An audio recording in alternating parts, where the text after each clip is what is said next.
크리스천 청소년들의 이야기 다음 세대 마이콘. 안녕하세요. 아나운서 김민우입니다. 반갑습니다. 네. 제가 마이콘 진행을 하면서 느낀 게 있는데요. 이 무대에서는 크리스천 청소년들에게 두 가지 공통점이 있더라고요. 하나는 따라하기입니다. 누구보다도 예수님을 본받아 살아가려고 하는 모습을 봤고요. 다른 하나는 다르게 하기인데요. 세상의 가치관이나 유행과는 다르게 살아가려고 노력하는 우리 크리스천 청소년들의 모습이 기억에 남습니다. 오늘도 3명의 크리스천 청소년들, 예수님의 제자로 멋지게 성장하고 있는 친구들을 만나볼 생각에 설레는데요. 그 전에 함께 하실 마이콘 가족분들부터 소개해드릴게요. 배우 이혜근 권사님, 다음 세대 사역자 최진원 전도사님, 오늘도 함께 하십니다. 반갑습니다. 네, 안녕하세요. 반갑습니다. 네, 반갑습니다. 그리고 둘의 줄기학교, 하늘빛 우리학교, 어깨동무대안학교에서 선생님과 학부모님들 오셨습니다. 모두 환영합니다. 어서 오십시오. 네. 또 함께하고 계신 분들이 계시죠? 새 학교에서 학생과 선생님들 줌으로 오늘 방청하십니다. 한번 인사 나눌까요? 반갑습니다. 네, 안녕하세요. CTS 아트홀에서 보내드리는 다음 세대 마이콘. 오늘도 3명의 멋진 크리스천 청소년들 만나보셔야죠. 먼저 화면으로 만나볼까요? 코로나 팬데믹이 바꿔놓은 우리의 일상. 이럴 때일수록 외롭고 힘든 이웃들을 잊지 말자는 예준이가 코로나 시대의 이웃사랑 실천법을 추천합니다. 모태 신앙으로 태어나 기독학교에 다니면서도 믿음에 확신이 없어 고민했다는 한나가 솔직한 신앙 고백을 나눕니다. 학교 폭력으로 인한 상처, 깊은 우울과 절망의 늪에서 그림을 그리며 희망의 불씨를 되살린 어깨동무학교 학생이자 미술작가인 아트갱 김경호의 강연까지 하나님의 인도하심을 따라 걸어가고 있는 청소년들의 이야기. 다음 세대 마이크 온! 지금 시작합니다.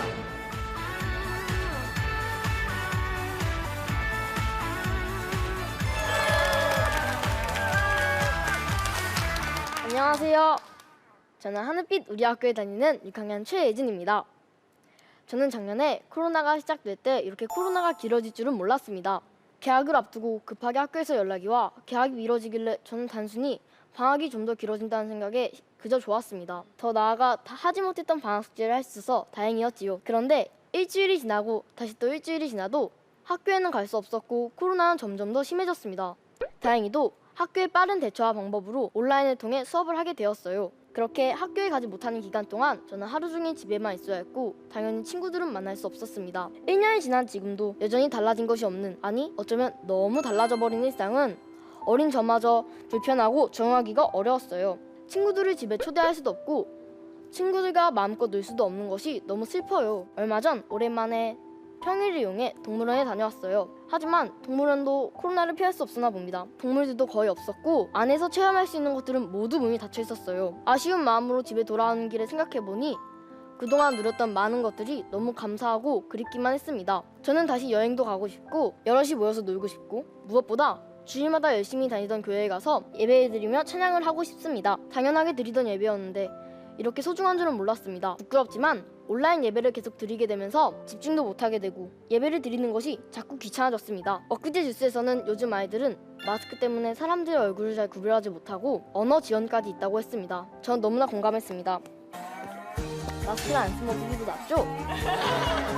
우리는 친구들의 얼굴 표정도 볼 수 없고 마스크 때문에 소통에 어려움을 겪고 있거든요. 이렇게 코로나는 우리 안에 있었던 중요한 것을 빼앗아 가버린 것 합니다. 마음이 텅 비어버린 것 같은 우리의 일상에서 여러분들은 어떤 모습인가요? 저는 한 가지 궁금점이 생겼습니다. 가족과 함께하지 못하는 사람들은 어떤 메일을 보내고 있을까? 그런 고민을 하면서 나는 이렇게 힘들어도 가족들에게 맛있는 음식도 먹으면서 위로를 받을 수 있는데 사회에서 소외되어 있는 분들은 얼마나 힘들까? 그런 마음이 생기기 시작했습니다. 저의 증조 외할머니는 요양원에 계십니다. 코로나 때문에 방문도 어려워서 가족들과 매일 통화하는 걸로나마 만나지 못하는 아쉬움을 달래신다고 합니다. 또 동네의 많은 가게들이 코로나로 문을 닫아서 임대문이라는 안내가 많이 붙어져 있는 것을 보게 되었습니다. 지금 코로나 때문에 우리는 너무나 힘이 듭니다. 외롭습니다. 이럴 때 우리가 할 수 있는 일은 무엇이 있을까요? 저는 지금이야말로 우리가 꼭 이 코로나의 벽을 넘어서 예수님의 사랑을 전해야 할 때라고 생각합니다. 그 중에 하나는 바로 편지 쓰기인데요. 물론 문자나 SNS가 더 편할 수 있지만 편지로 정성을 담아 마음을 표현한다면 자주 얼굴을 보지 못하는 요즘 선물 같은 감동이 되는 아름다운 일이 될 것 같습니다. 앞에서 말한 것처럼 요양원에 계시는 가족들뿐만 아니라 모르는 할아버지 할머니께도 편지로 위로가 될 만한 예수님 말씀과 함께 손자 손녀의 마음을 표현해보는 건 어떨까요? 또 어려운 상황에서도 열심히 일하시는 가게 사장님들께도 응원과 사랑의 편지를 담아 표현한다면 좋을 것 같습니다. 이렇게 언제 끝날지 모르는 코로나로 우리 모두가 지쳐가고 있을 때 예수님의 말씀으로 서로에게 위로가 되어준다면 힘이 나지 않을까요? 우리가 이렇게 이웃사랑을 전했을 때 우리가 보낸 사랑의 편지를 받은 사람들의 행복한 표정, 저는 상상만으로도 우리의 마음이 예수님의 사랑으로 가득해지는 것 같습니다. 저는 오늘 집에 돌아가는 길에 이 편지를 붙이려고 합니다. 여러분도 저처럼 사랑의 마음을 담아 편지해보세요. 그런 의미로 저희 동네 단골 가게 사장님께 쓴 편지를 읽어드릴게요. 안녕하세요. 저는 단골 손님 최혜준입니다. 사장님, 코로나 때문에 장사하기 힘드시죠? 많이 어려우시겠지만 힘을 내세요. 저는 사장님 덕분에 맛있는 짜장면과 탕수육을 먹을 수 있어서 정말 행복해요. 저는 다른 가게보다 우리 동네 맛집인 사장님 가게가 너무 좋아요. 왜냐하면 사장님이 만들어주신 음식은 정성이 들어가 맛있으니까요. 만약에 코로나로 이 가게가 없어진다면 저는 정말이지 너무너무 아쉬울 것 같아요. 거리두기 4단계가 되면서 장사를 포기하는 가게들이 많다는 이야기를 들었습니다. 하지만 사장님은 더욱 힘을 내셔서 장사를 포기하지 마시고 지금처럼 따뜻하고 맛있는 음식 계속 만들어주세요. 어렵고 힘드실 때는 예수님께 기도하시면서 힘을 내세요. 사장님, 이런 찬양이 있어요. 누군가 널 위해 기도하네.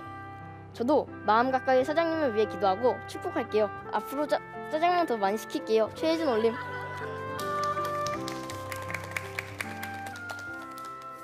어떤가요? 제 편지를 받은 사장님께서 좋아하실까요? 여러분도 코로나로 모두가 힘든 시기 꼭 마음을 표현해보세요. 그럼 이것으로 강연을 마치겠습니다. 감사합니다. 네, 하늘빛 우리 학교 최혜준 학생의 첫 번째 강연 들으셨습니다. 사장님이 이 편지 보고 짬뽕이라도 하나 더 주셔야겠는데요. 사장님 너무 좋아하실 것 같아요. 정말 사장님뿐만 아니라 요즘 코로나로 국민 피로도가 높아졌다고 하잖아요. 지친 분들이 너무 많으신데 가장 아쉬운 점이 뭘까요, 우리 예준 학생은? 아무래도 교회에 가지 못하는 것이 너무 아쉬워요. 맞아요. 현장에서 예배드리고 찬양할 수 있는 게 얼마나 감사한 거였는지를 요즘 더 깨닫고 있는 시간인데요. 힘들고 지친 이웃들에게 위로를 전할 수 있는 방법으로 편지 쓰기를 추천해 줬어요, 우리 예준 학생이.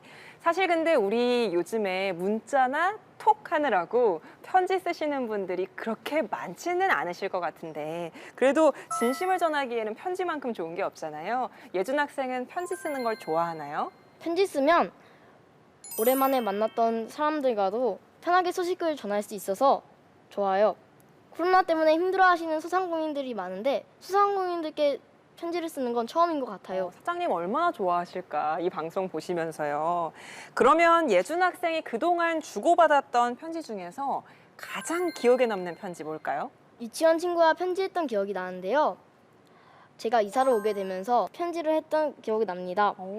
초등학교를 입학하면서 너는 어떻게 지내니? 이런 식으로 말을 걸었는데요.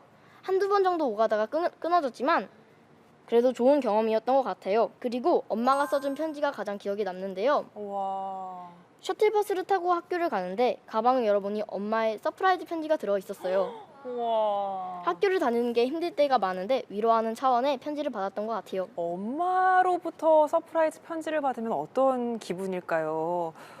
그리고 우리 예준 학생의 강연을 들으면서 또 한 가지 생각했던 게 지금 많은 분들이 고생을 하고 계시지만 이 코로나 때문에 특별히 의료진들이 더 그 현장에서 많은 힘든 일들을 감당하고 있는데 의료진 분들께도 편지로 감사나 위로의 말씀을 전하는 것도 참 좋겠다라는 생각을 예준 학생의 강연을 들으면서 하게 되더라고요. 다른 분들은 좀 어떻게 들으셨을까요? 먼저 줌으로 보고 있는 친구들 이야기를 좀 들어보고 싶은데 어떤 친구가 얘기를 해줘 볼까요, 이번에는? 네, 지후 학생. 지후 학생은 어떤 사람에게 어떤 편지를 좀 쓰고 싶나요? 저는 전에 학교 선생님이 계셨는데 음. 코로나 때문에 학교 도장이 문을 닫은 것 같아요. 그래서 힘드실 것 같아서 그분한테 편지를 써보고 싶어요. 좋습니다. 너무 누구에게나 써도 그 편지는 마음이 진심이 전해지는 수단이기 때문에 좋은 것 같아요. 하우학교 고은주 선생님이 나와 계신데요. 선생님, 학생들의 마음이 너무 예뻐요. 우리 주변에 힘들어하시는 분들에게 편지로 위로를 전하겠다고 하고 학교에서 이렇게 이웃사랑을 많이 실천하는 편인가요? 네, 저희 하우학교의 교육 철학이 하나님 사랑과 이웃 사랑입니다. 안다는 것은 사랑한다는 것이다라는 가르침으로 하나님을 사랑하고 이웃과 더불어 살아가는 저희 모두가 아는 것을 넘어서 사랑을 실천하는 것에 대해서 늘 이야기하고 있습니다. 저희 예준이가 정말 친구들을 정말 사랑하는데요. 제가 수학 교사인데 정말 수학 시간에도 그 수학 문제를 잘 이해하지 못하는 친구들을 위해서 끝까지 친절하게 정말 잘 알려주는 학생인데요. 정말 이렇게 학교 밖에서도 이렇게 이웃사랑을 실천하는 예준이를 보니 정말 너무나 대견하고 저 또한 많은 도전이 됩니다. 정말 하나님께서 우리 예준이를 크게 사용하실 정말 확신이 드는데요. 정말 예준이한테 지금 너무 잘했다고, 강연 잘했다고 칭찬해주고 싶습니다. 네. 예준아 정말 잘했어. 고맙습니다. 이렇게 수업 시간에도 다른 친구들을 도와주는 우리 예준 학생인데 그러면 예준 학생이 가장 좋아하는 수업이나 활동은 뭘까요? 겨울방학을 하기 전에 하우축제라는 축제를 하거든요. 근데 그 축제는요, 다 같이 즐기면서 찬양을 하고 퀴즈도 맞추면서 여러 가지 이벤트를 하는 프로그램입니다. 퀴즈를 맞히고 상품을 타기도 하고요. 찬양을 해서 공연을 같이 준비하기도 하는데요. 그때 음악 선생님과 함께 준비한 공연이 가장 인상 깊었던 것 같아요. 중국어 찬양을 하기도 하고 수화로 찬양을 하기도 하고 가장 인상 깊었던 것 같아요. 네. 올 겨울에는 정말 코로나 걱정 없이 우리 예준 학생이 하우 축제를 꼭 즐겁게 즐길 수 있도록 저희가 다 같이 좀 바라야겠습니다. 그러면 코로나가 종식되고 일상이 다시 회복되면 예준 학생이 가장 하고 싶은 일은 또 뭐예요? 제가 다니는 만나교회 나무 모임이라는 모임이 있는데요. 그 나무 식구들과 단체 캠핑을 한 번 더 가고 싶습니다. 우와, 거기 캠핑 가면 뭐 해요? 놀아요. 노는 게 제일 좋아요. 좋습니다. 우리 패널분들 이야기도 한번 들어볼까요? 전도사님, 어떻게 들으셨어요? 예준 학생의 강연.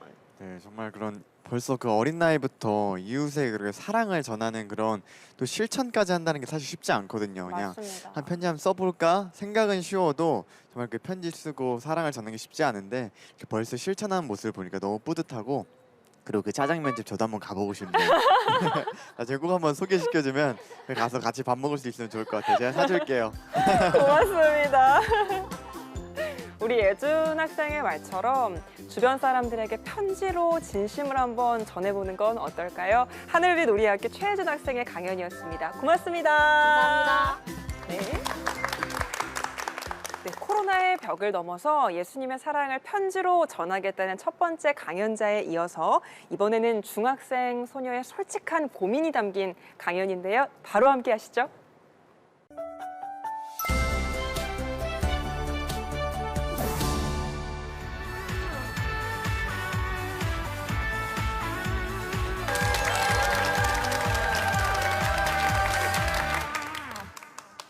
안녕하세요. 저는 두레주기학교 7학년에 재학 중인 이한나입니다.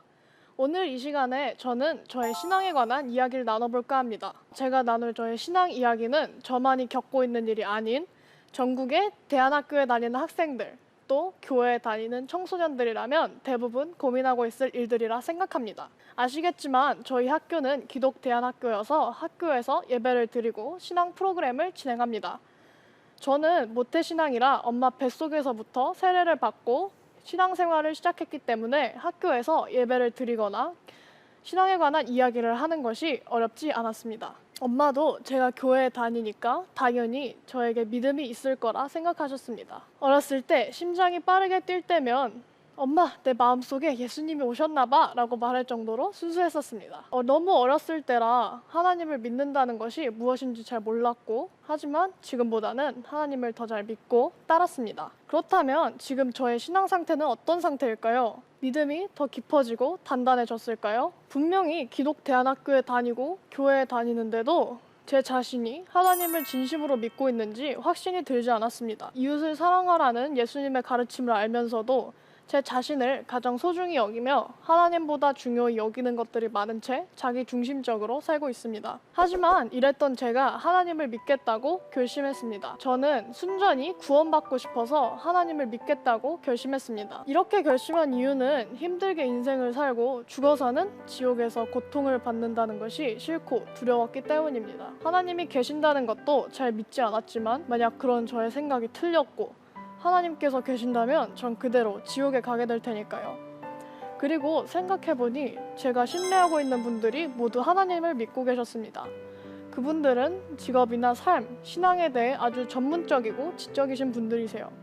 그런 분들이 하나님을 믿고 삶을 하나님의 일에 바치시는 모습을 보며 어쩌면 하나님께서 진짜로 계시겠구나 하고 생각했기 때문입니다. 물론 저의 노력으로 믿음이 생기거나 구원에 이르는 것이 아니란 것은 여러 말씀들을 통해 잘 알고 있습니다. 하지만 저의 결심도 중요하다고 생각하기에 저는 믿음을 갖기 위해서 나름대로 여러 가지 노력을 하고 있습니다. 첫 번째로 꾸준히 그리고 성실하게 예배를 드리기 위해 노력하고 있습니다. 주일 아침이면 늦잠을 자거나 침대에 누워 뒹굴거리며 TV 프로그램을 보거나 밀린 웹툰을 보며 쉬고 싶지만 그 유혹을 이겨내고 가족들과 매주 교회에 나가고 있습니다. 언젠가 저희 교회 목사님께서 이런 말씀을 해주셨습니다. 믿음은 들음에서 나온다는 말씀을 해주셨습니다. 비록 지금으로서는 이해가 가지 않고 머리가 복잡할지라도 교회에서 예배를 드리며 하나님과 교제하는 방법을 조금씩 알아가다 보면 하나님의 뜻을 알고 행할 수 있을 거라 믿습니다. 두 번째로 저는 제가 겪고 있는 문제를 주변 어른들, 친구들과 이야기를 나눴습니다. 저의 고민을 가장 먼저 엄마에게 말했습니다. 이렇게 주변 어른들과 이야기를 나누면 막연하기만 했던 생각들이 정리가 됩니다. 그리고 하나님을 더 잘 알아갈 수 있도록 몇 가지 조언을 해주셔서 혼자 끙끙대는 것보다 더 좋은 방법입니다. 저희 학교의 선생님들도 저에게는 좋은 멘토이십니다. 저의 쓸데없고 황당한 질문에도 늘 친절하고 진지하게 대답해 주십니다. 이런 스승을 만난 것도 하나님의 은혜인가라는 생각을 가끔 하기도 합니다.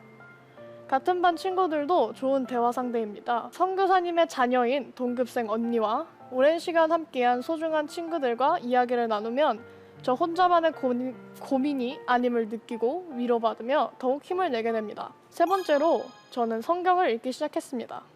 이제까지는 성경의 분량도 많고 내용도 지루해서 제대로 읽어본 적이 없습니다. 저만 그렇게 느끼는 건 아닐 거라 생각합니다.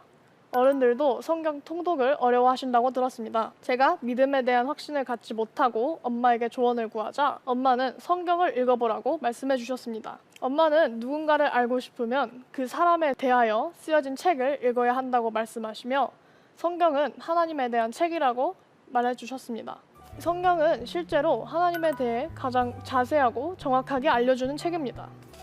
처음엔 분량이 많아서 부담스럽게 느껴질 수도 있겠지만 성경을 읽다 보면 그동안 가지고 있던 궁금증이 풀리면서 하나님과 조금이라도 더 가까워진 느낌을 받을 수 있습니다. 그리고 성경은 하나님의 뜻과 마음을 담고 있기 때문에 어떤 삶을 살아야 하나님이 원하시는 대로 사는 것인지 인생의 방향을 결정하는 것에도 도움을 줍니다. 처음엔 내용이 어렵고 읽기도 귀찮지만 매일매일 읽는 습관을 들여 읽다 보면 말씀이 소중한 양식이 될 것입니다. 저는 책 읽기를 좋아해서 매일매일 책을 보는 편인데 요즘은 성경도 함께 읽고 있습니다.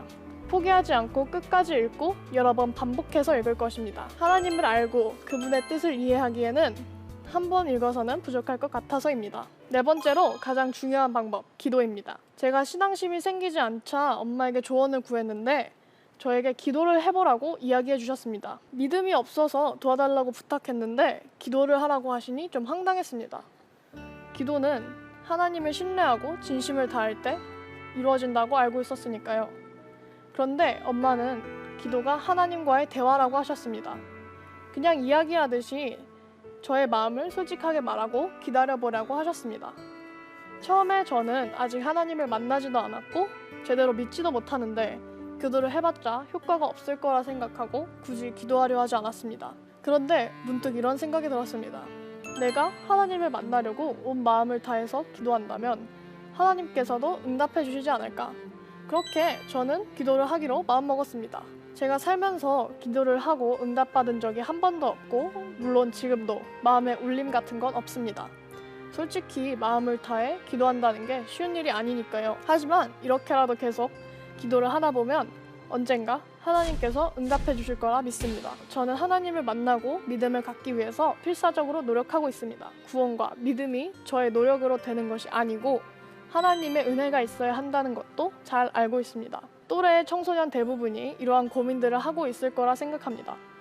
저는 하나님을 믿는다는 것이 어렵다고 포기할 수도 있지만 포기하지 않고 어떤 이유든 간에 하나님을 믿고 가까워지려고 노력하는 제 자신이 때론 기특하기도 합니다. 하나님을 만나기 위한 저의 여정은 이제 시작입니다. 더욱 놀라운 것은 처음에는 지옥에 가는 것이 두렵고 천국에 가고 싶어서 하나님을 믿겠다고 결심한 것이었지만 지금은 구원뿐만이 아닌 또 다른 욕심이 생겼습니다. 교회에 다니고 성경을 읽으면서 하나님이 사람을 창조하신 이유가 궁금해지기 시작했고 언젠가는 저를 향한 하나님의 사랑을 깊이 경험하고 느끼고 싶습니다. 오늘도 저는 믿음의 답을 찾기 위해서 열심히 노력하고 있습니다. 저와 같은 고민을 하고 하나님을 아직 느끼지 못한 청소년이 많을 것입니다. 저희 청소년들, 다음 세대가 하나님과 만나 하나님의 사랑을 깊이 경험하고 느껴 행복하고 아름다운 청소년기를 보낼 수 있도록 도와주세요. 제 이야기를 들어주셔서 감사합니다. 하나 학생의 말처럼 요즘 코로나까지 겹치면서 믿음을 잃고 교회를 떠나는 청소년들이 참 많다고 합니다. 진지하게 믿음 자체에 대해 고민하는 하나 친구가 그렇기 때문에 더 귀하다라는 생각을 했는데요. 줌으로 보고 있는 다른 친구들 이야기도 한번 들어보면 어떨까요? 하나 친구랑 신앙 고민 이런저런 얘기 많이 나누는 편인가요? 저희 둘 다 모태신앙이기 때문에 오. 그렇게 개인적이거나 그런 신앙 고민은 크게 본 적이 없는 것 같아요. 저도 직접적으로 이렇게 하나님을 경험해보지 못하고 예전에 제가 존경하던 목사님께서 예수님의 제자 도마 이야기를 하시면서 꼭 보아야만 믿어지는 믿음보다 보지 않고서도 믿어지는 믿음을 믿어야 더 큰 믿음이라고 말씀해 주신 적이 있는데 그래서 제가 하나님을 경험하지 않아도 제가 그걸 아직 깨닫지 못하고 있는 것이기 때문에 언젠가는 하나님이 저와 한나에게 항상 함께 하셨다는 것을 깨닫는 날이 올 거라고 믿고 있습니다. 맞아요. 귀한 말씀 고맙습니다. 모태신앙인 많은 사람들이 하나님을 다시 한번 뭔가 뜨겁게 체험하고자 하는 그런 열망들이 참 많은 것 같아요. 우리 소윤 학생과 한나 학생도 그런 정말 구체적인 계기들이 있었으면 좋겠는데 한나 학생이 하나님을 만나고 싶은 이유 가운데 하나가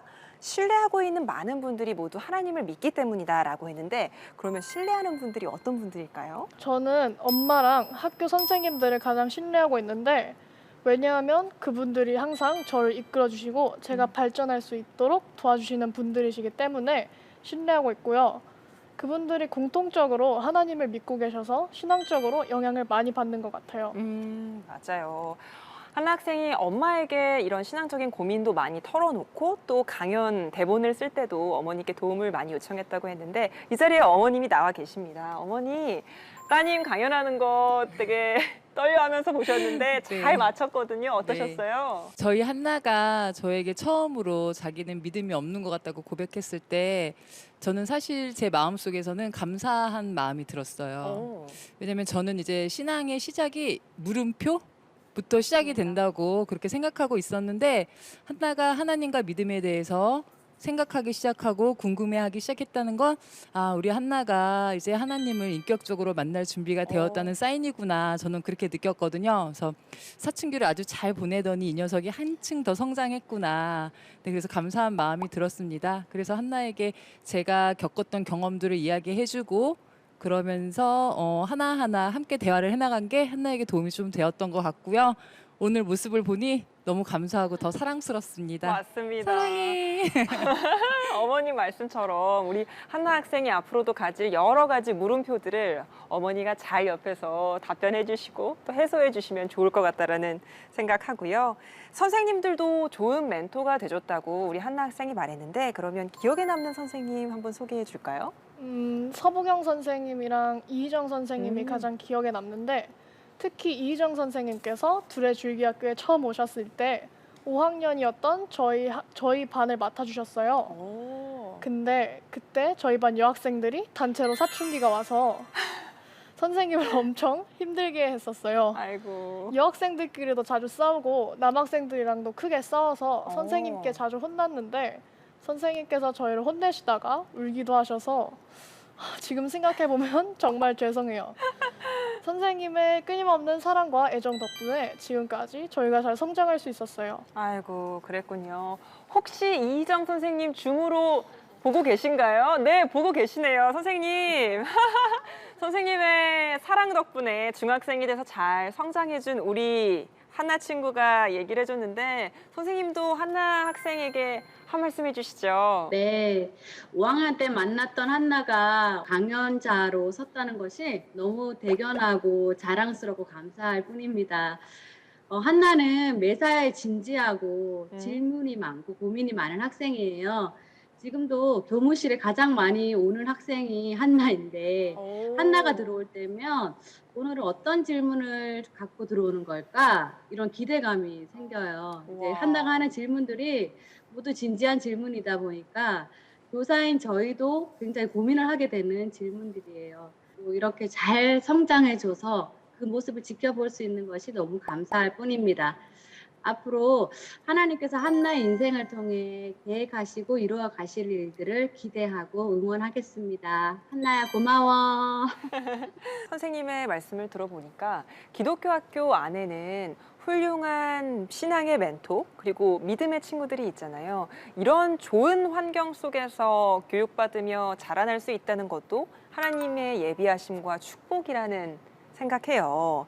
강연에서 한나 학생이 하나님을 만나기 위한 저의 여정을 이제 시작하겠습니다 라고 얘기해 줬거든요. 그 여정 가운데 반드시 한나를 하나님께서 뜨겁게 만나주시기를 바라겠습니다. 우리 패널분들 이야기도 한번 들어볼까요? 권사님 어떻게 들으셨어요? 정말 우리가 이 입으로 말할 때 그 말에 힘이 있어요. 맞습니다. 네, 내가 말로 선포할 때는 그 일들이 다 이루어질 거라고 저는 믿거든요.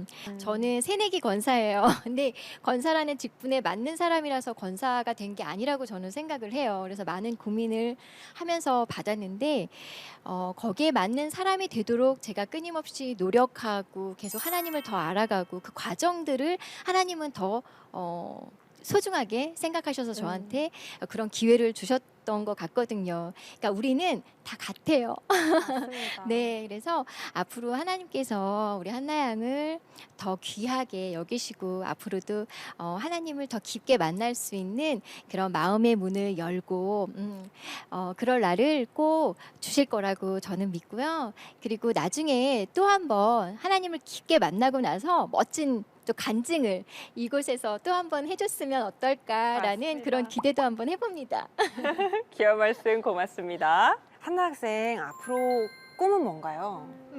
저는 중학교에서 역사를 가르치는 교사가 되고 싶어요.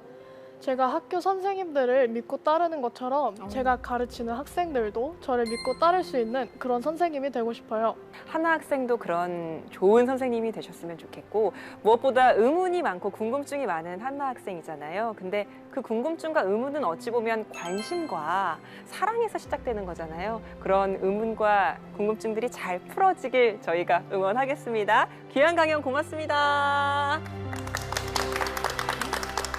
다양한 주제로 다음 세대 이야기를 들어보는 다음 세대 마이콘 벌써 마지막 강연자 기다리고 있네요. 어깨동무대안학교 김경호 학생 만나보겠습니다.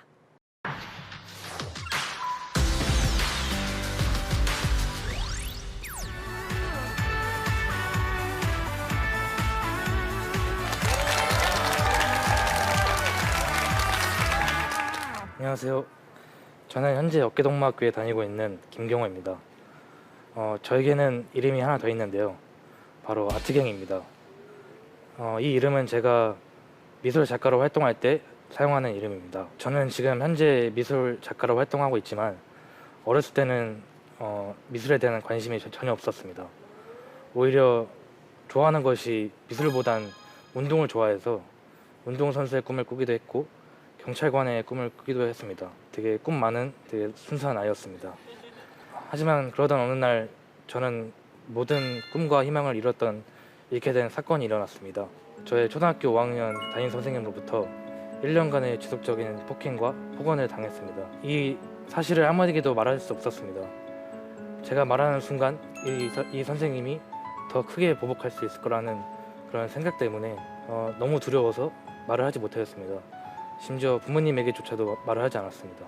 제가 맞은 이유는 단지 수학 문제를 풀지 못하였기 때문이었습니다. 그래서 선생님은 저에게 폭행과 폭언을 지속적으로 하셨고 저는 아직까지도 지금 그때의 기억으로부터 헤어나오지 못하고 있습니다. 그렇게 학교를 다니다가 선생님들의 발자국 소리만 들어도 이렇게 몸이 마비가 되는 증상이 나타나서 결국 저는 중학교 1학년 때 자퇴를 하게 되었습니다. 제가 다니던 교회 사모님으로부터 지금의 어깨동무학교를 소개받았습니다. 일반 학교와는 굉장히 달랐습니다. 일반 학교는 세상의 가치관에 맞춰져 있는 학교였는데 어깨동무학교는 세상의 가치관에 맞춰져 있는 학교가 아니라 하나님이 추구하시는 가치관에 맞춰져 있는 학교였습니다. 그래서 저는 이 학교를 다니면서 점차 스스로 그냥 공부를 해야겠다는 생각이 들었습니다. 그래서 제가 공부를 하기 위해서 조금은 더 넓은 환경으로 가자 생각을 해서 캐나다 유학을 결심을 하고 제가 부모님을 설득해서 캐나다 유학을 가게 되었습니다. 하지만 캐나다 유학은 제가 생각했던 것보다 굉장히 힘들었습니다. 결정적으로 제가 몸이 붓는 증상이 완치가 되지 않는 상태에서 그냥 무작정 떠났던 것이죠. 6개월 만에 다시 그 학교를 자퇴를 했고 다시 한국으로 돌아와서 굉장히 큰 좌절감에 빠졌습니다. 그렇게 좌절감에 빠져 있는데 일주일 만에 저의 아버지 같은 존재였던 친할아버지께서 주님 곁으로 돌아가셨습니다. 저는 갑작스럽게 할아버지를 보내드려야 했고 한 달 전부터 할머니는 치매가 걸리셨습니다. 그렇게 저희 집안은 온통 난리통이었습니다. 그렇게 저는 좌절할 틈도 없이 할머니를 돌봐야 했고 교대로 가면서 가족들이 24시간 할머니를 지키고 있었습니다. 그래서 저는 그걸 받아들이기가 힘들 뿐만 아니라 감당하기가 너무 힘들었습니다. 그래서 처음 그림을 그리게 되었습니다. 제 힘듦을 캔버스 위에 토해낸 것이죠. 하지만 동시에 저는 자해를 시작했습니다. 너무 감당하기 힘들었던 나머지 결국에는 몸에 칼을 대는 행동까지 이어졌습니다. 그렇게 저는 자살 시도를 했습니다. 번개탄을 피웠습니다. 하지만 중간에 엄마가 발견을 하셔서 저는 구급차에 실려가서 목숨을 건졌습니다. 그렇게 저는 정신병원에 입원을 하게 되었습니다. 입원을 하면서 치료도 받고 퇴원하고도 자해와 자살 시도는 계속되었습니다. 자해는 정말 수도 없이 했고 자살 시도는 한 20번이 넘게 한 것 같습니다. 그러던 어느 날 저의 미술 스승님이었던 작가님께서 자기의 전시 공간에서 개인전을 제안하셨습니다. 저는 그 제안을 받아들였습니다. 저는 제 그림을 보여줄 수 있는 기회라고 생각했기에 바로 저는 하겠다고 얘기를 했습니다. 개인전의 주제를 성장기라고 지었습니다. 제가 성장기라고 지은 이유는 우울증이라는 병에 시달리면서 힘든 시간도 보냈지만 가끔 행복했던 순간들도 있었습니다. 그래서 저는 이것이 정신적인 저의 성장기라고 생각했습니다. 그래서 개인전의 주제를 성장기라고 지었고 그림들은 일기와 같습니다. 매일 그림을 그렸기에 그날 느끼는 감정들을 스케치북이나 캔버스에 항상 담았습니다. 그래서 거의 하루에 3개씩 그림을 그린 정도로 그림을 많이 그렸습니다. 전시는 18점의 그림이 들피했고 3개월이라는 시간 동안 개인전을 준비했습니다. 전시회를 하면서 굉장히 호불호가 많이 갈렸습니다. 조금은 어둡다라는 사람들도 있었고 보기가 싫다라고 하는 사람도 있었지만 그 와중에서도 굉장히 좋은 사람들도 있었습니다. 개인전을 하면서 19살이란 나이에 처음 칭찬을 받아보았습니다. 그 전에는 뭐 잘하는 것도 없고 거의 무시받기만 일쑤였습니다. 그리고 공부도 잘 하지 못했기 때문에 그거에 대한 무시도 엄청나게 많이 받았습니다. 그런데 저는 이 개인전을 통해서 19살에 처음 칭찬을 하는 것을 받아보았습니다. 그렇게 자신감도 생겼습니다. 하지만 병세는 나아지지 않고 계속 악화되었습니다. 결국 또 두 번째로 정신병원에 입원하게 되었습니다. 두 번째 입원을 했을 때 3일차가 되던 해에 저는 갑자기 제 머리를 스치는 딱 메시지가 떠올랐습니다. 그 메시지는 바로 아픔 속에서도 희망은 있구나라는 메시지였습니다. 이걸 계속 생각하면서 이거는 하나님이 나에게 주신 메시지라고 생각했습니다. 그리고 메시지이자 사명감이라고 생각했습니다. 그 이후로 계속 희망찬 그림을 그렸고 옛날에 기존의 그림과는 달리 굉장히 밝아지고 사람들의 인기를 많이 얻었습니다. 그 이후로 4번의 전시회를 또 열었습니다. 제 작품이 혹시 궁금하지 않으신가요? 몇 작품만 보여드릴게요. 이 작품은 제가 초창기에 그렸던 그림입니다. 그리고 다음은 제가 그림이 밝아지고 난 뒤에 그렸던 그림입니다. 그리고 이 작품은 제가 가장 좋아하는 작품 중에 하나입니다. 지금은 제 곁에 없지만 다른 분에게 갔지만 정말 좋아하는 작품 중에 하나고 이 작품도 제가 제일 좋아하는 작품 중에 하나입니다. 제 작품들을 보시면 아시겠지만 꽃들이 등장합니다. 꽃들은 희망을 뜻하는 제 표시이자 트레이드 마크인 중에 하나인데 지금부터는 제가 최근 작들을 설명해 드리고 싶습니다. 이 작품들은 제목이 치열한 현대 사회 속 때로는 심도 필요한 법이라는 제목의 그림입니다. 이 작품을 만들게 된 계기는 서울에 가면은 을지로라는 동네에서 많은 직장인들을 봤습니다. 그런 그 직장인들을 보면서 정말 힘들게 살아가고 되게 바쁘게 살아간다고 생각했습니다. 그리고 저 사람들에게 힘을 줄 수 없을까라는 그런 생각도 들었습니다. 이렇게 우연히 보게 된 게 백자였습니다. 백자를 보는 순간 완전 편안한 느낌과 힘을 얻었습니다. 제가 바로 캔버스에 그렸습니다. 물감이 저렇게 튀어있는 흔적들은 치열한 현대사회를 비유적으로 표현한 것입니다. 그리고 저기 안에 있는 도자기는 제 그림을 보는 이들에게 힘을 주는 사물입니다. 끝으로 만약 하나님께서 저에게 이런 아픔과 시련을 주시 않으셨다면 저는 그냥 별 볼 일 없는 인간으로 살지 않았을까요? 하나님께 정말 감사드립니다. 지금은 굉장히 힘들고 차라리 죽는 게 낫겠다라는 생각이 들 수 있습니다. 저도 그 생각을 매번 했었고 하지만 저는 지금은 여러분들의 그 지금의 당장의 선택이 결코 옳은 선택이 아니라는 것을 알려주고 싶었습니다. 제가 다 겪어본 건 아니지만 그래도 인생의 밑바닥까지 가본 사람으로서 뭐 지금의 아픔들은 나중에 큰 자산이 될 거라고 저는 믿어 의심치 않습니다. 그리고 제 지금의 아픔이 저에게는 정말 큰 자산이 되었습니다. 돈 주고는 절대 살 수 없는 경험이자 자산이라고 생각합니다. 마음의 병은 털어놔야 하는 병입니다. 특히 우울증 같은 경우는 누구에게 털어놔야 하는 좀 풀리는 병이라고 생각합니다. 힘들거나 뭔가의 마음에 아픔이 있다면 내가 정말 신뢰하는 사람 딱 한 사람만 딱 정해서 그 사람에게 얘기하는 건 어떨까요? 사람을 신뢰할 수 없다면 하나님과 대화하면서 약간 제가 실제로 사용했던 방법인데 혼자 산책하거나 혼자 그냥 방에 있을 때 하나님 저 이것 때문에 힘들어요. 아니면 뭐 저 사람 때문에 힘든데 어떻게 해야 될까요?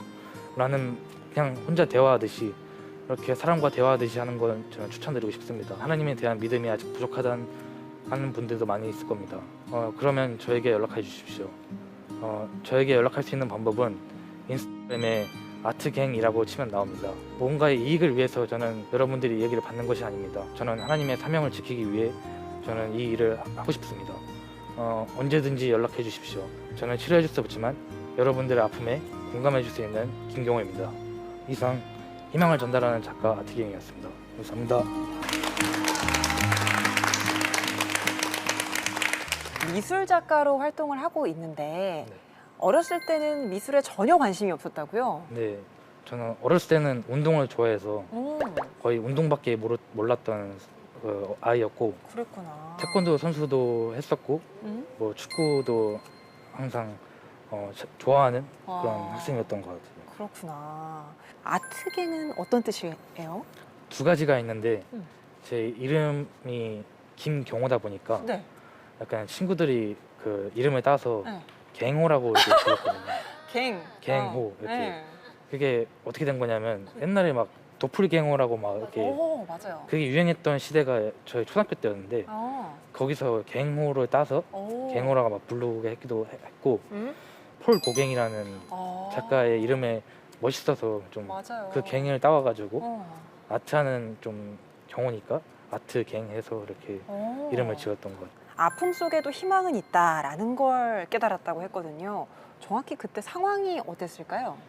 제가 또 그 전날에 또 안 좋은 시도를 해서 병원에 입원을 하게 되는데 그때 이제 코로나이기도 했고 그래서 병상에만 누워 있어만 했어요. 그래서 이틀 때 되던 날 그때까지만 해도 엄청 우울한 생각이 있었는데 딱 3일째가 되던 날 갑자기 그냥 제 머릿속에 딱 스치는 생각이 그냥 막 희망찬 그림이 갑자기 막 그리고 싶어졌어요. 아픔 속에서도 진짜 희망이 있구나라는 메시지를 하나님이 저에게 주신 것 같아요. 맞아요.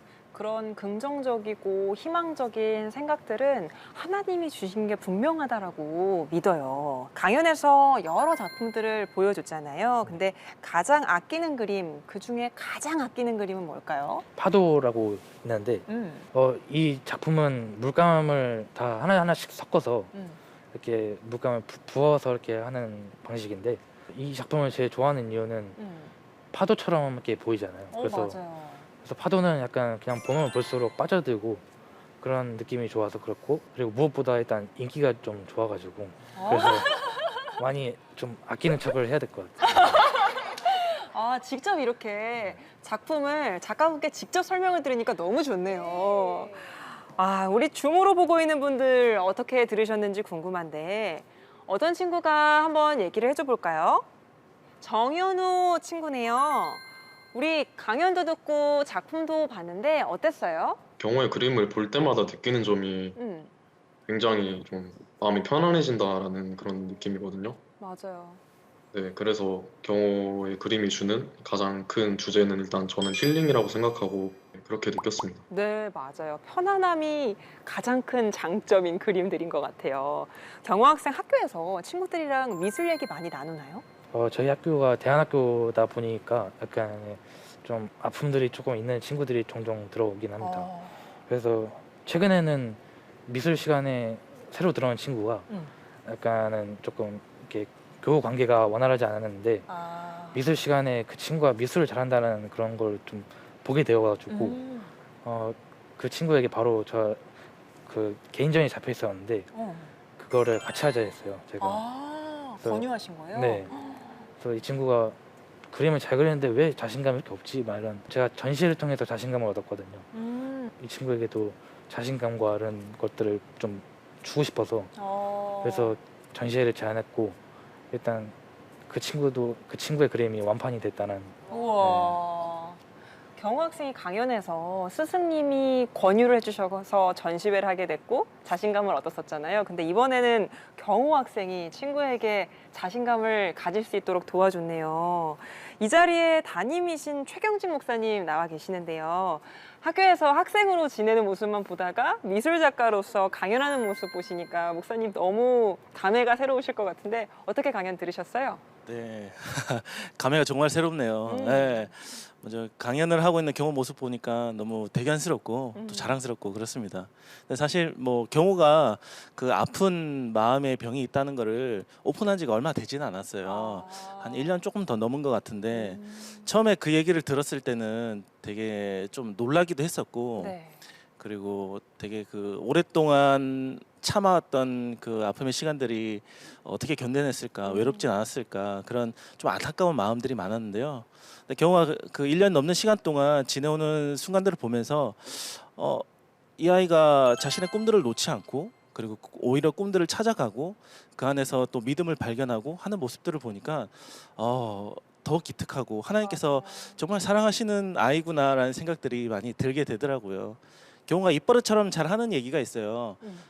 자기를 주변에서 도와줬던 많은 사람들이 있는데 그 사람들처럼 자기도 누군가를 돕는 사람으로 살고 싶다라는 얘기를 많이 하는데요. 학교 후배들 오면은 실제적으로 도움도 주기도 하고 전시회도 같이 하고 때로는 미술도 가르쳐 주기도 하고 하는 모습들을 보면서 경호의 삶을 통해서 하나님께서 분명히 그런 아픔을 주신 이유가 있구나. 또 그 가운데서 경호가 이야기했듯이 희망 가운데서 희망이 있구나라는 사실들을 또 발견하고 저도 이제 도전을 받고 있습니다. 네. 경호 학생이 자신이 가지고 있는 아픔을 예술로 승화해서 누군가에게 힐링을, 치유를 전하고 있는 것 같습니다. 이 자리에 어깨동무학교 교장 선생님도 줌으로 방청하고 계신데요. 교장 선생님 어디 계신가요? 심플교회 담임 목사님이라고 들었습니다. 저희가 왜 교회 사역만큼이나 학교가 중요한 이유인지를 목사님이 직접 설명을 해주시죠. 7살서부터 19살까지 다양한 연령대가 이렇게 모여서 한 공동체를 이루면서 어떠한 학습을 위한 교육이 아니라 진짜 교육을 위한 그런 교육으로 이렇게 하나의 공동체로 이루어 나가고 있습니다. 인원은 한 20명 정도 되고 있고요. 저희 학교에서 가장 중요하게 생각하는 부분이 철학이 있습니다. 그 철학이 뭐냐면은 만남, 그리고 관계성, 그리고 공동체예요. 소수의 아이들, 소수의 선생님들과 함께의 친밀한 만남, 그러고 나서 하나님의 나라의 공동체를 함께 건설해 나아가겠다라는 그 철학에 기반해서 모든 학습들이 이루어져 가고 있고요. 우리 경호 학생 같은 경우에도 오늘 최경직 담임 선생님도 밑에 계시지만 그런 힘든 일이 있을 때마다 새벽마다 막 뛰쳐나갈 정도로 그런 학교입니다. 네, 고맙습니다. 귀한 학교 공동체 그리고 선생님들 덕분에 또 경호 학생이 상처를 잘 극복해 나가는데 도움을 주시고 계신 것 같아요. 경호 학생 이미 미술 작가로 활동하고 있긴 하지만 앞으로 또 구체적인 꿈이나 목표가 있다면 어떤 것들이 있을까요? 저는 희망을 전달하는 작가가 되는 게 꿈이자 제 목표인데 제 그림을 통해서 누군가에게 희망을 줄 수 있다는 것 자체가 저에게는 행복이고 그게 인생의 전부라고 생각이 듭니다. 현재는 그림과 함께 나의 이야기를 담은 에세이를 쓰고 있어요. 그래서 20대 안에 책을 발매하는 게 제 이름으로 이제 책을 발매하는 게 제 20대 딱 목표입니다. 끝나기 전에. 그렇군요. 책으로도 많은 희망을 전할 수 있으면 좋겠는데요. 우리 최진원 전도사님이 응원과 격려의 한 말씀 해주실까요? 강연 중에 나에게 이런 아픔을 주신 하나님께 감사한다고 고백했던 게 너무 마음에 와닿았어요. 사실 그런 고백이 정말 쉬운 게 아니잖아요. 네, 또 말씀해 주셨던 것처럼 그러한 아픔을 사실 지금 되게 그걸 자산으로서 다른 이들을 또 공감해주고 또 위로해주는 그런 마음이 가득하신 것 같아서 너무 그게 감사했고, 그리고 정말 지금도 나중에 그렇게 해야지가 아니라 지금도 그렇게 살아가고 계신 게 너무 보여서 정말 너무 기특하고 정말 앞으로도 더욱더 멋지게 하나님께서 더욱더 아름답게 쓰시는 하나님의 자녀가 되기를 저도 응원하고 또 축복하고 또 인스타를 팔로우하도록 하겠습니다. 고맙습니다.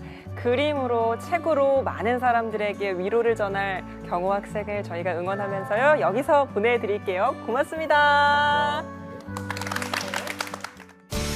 다음 세대 마이크 온에서는 여러분의 참여를 기다리고 있습니다. 초등학생에서 고등학생까지 크리스천 청소년이라면 누구나 참여할 수 있는데요. 세상을 향해 들려주고 싶은 이야기를 10분 이내로 촬영하여 원고와 함께 홈페이지에 올려주시면 됩니다. 감동적이고 재밌는 이야기를 기다립니다. 마이크의 주인공이 되어주세요. 네, CTS 아트홀에서 보내드린 다음 세대 마이크온. 오늘도 준비된 강연 모두 다 함께 들으셨는데요. 오늘도 함께 하신 소감 들어봐야겠죠. 이혜근 권사님, 오늘은 어떠셨습니까? 강연을 들으면서 정말 다시 한번 우리 기도 배안학교가 왜 중요한지 그리고 그거에 대한 소중함 또 알 수 있는 정말 귀한 시간이었던 것 같아요. 네.